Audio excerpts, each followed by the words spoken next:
it was really inspiring to watch that video about Bryce Mitchell and him growing up in Arkansas and repping Arkansas and the story of him and his coach, how his coach is, like his father and that, have a similar background. They're just amazing. And seeing this guy train in the field with like a metal bar and like two little metal attachments on it, doing some curls and doing some shoulder press. So it was really inspiring to see that.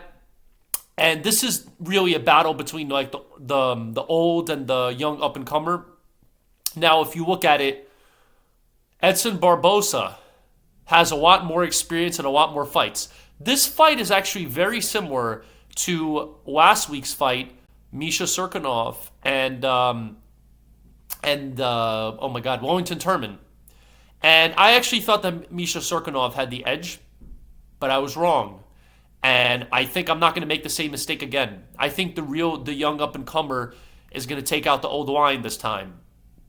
And especially with the style, I know Edson generally has strong takedown defense, and he's shown vulnerability against Habib.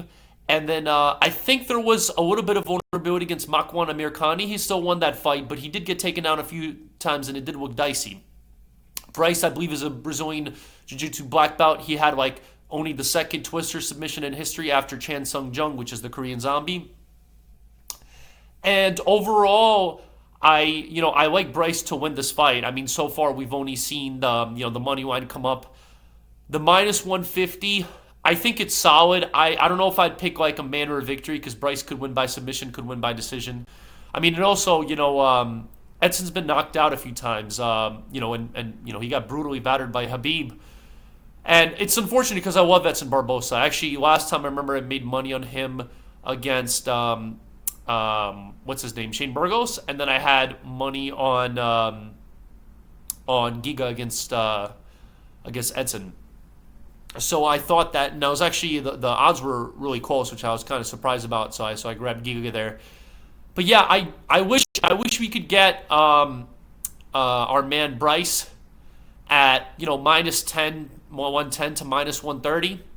Right now, I'm seeing him at minus 150. I still think it's a solid play. I definitely wouldn't grab him at more than like 160, 170, maybe 180. I don't know, but definitely I still like this line. It's still appealing to me. Again, ideally, if I think it'd be a steal to get him at minus 110, ideally minus 130, but I think minus 150 I'll take my chances with Bryce. I do think that more people are going to put money on Bryce. Although, like I said, there's Edson has devastating kicks.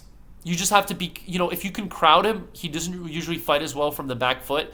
And I think really that's the path to victories with Bryce's pressure, and he's a tough guy, and I think that he's also fighting. I know Teddy Atlas talks about it, but he's like fighting for the people of Arkansas too. Like, it's hard to explain that, but that gives him extra power. And I know Edson's fighting for his family and sure for the people of Brazil, but I feel like there's something about Bryce with his hype, his excitement. And again, he's young. Technically, he's undefeated. I know he had that loss to Brad Katona on the Ultimate Fighter, but he's technically undefeated because that was an exhibition bout. Our man Edson has been knocked out quite a few times. Obviously, he has much more experience fighting higher caliber fighters. I know the highest caliber fighter in his last win for Thug Nasty was against Andre Touchy-Feely, which is a solid win. Andre Touchy-Feely is kind of a veteran. And I think that he's going to be able to get it done. I'm excited to see him perform. And again, I think there's a lot of hype behind him.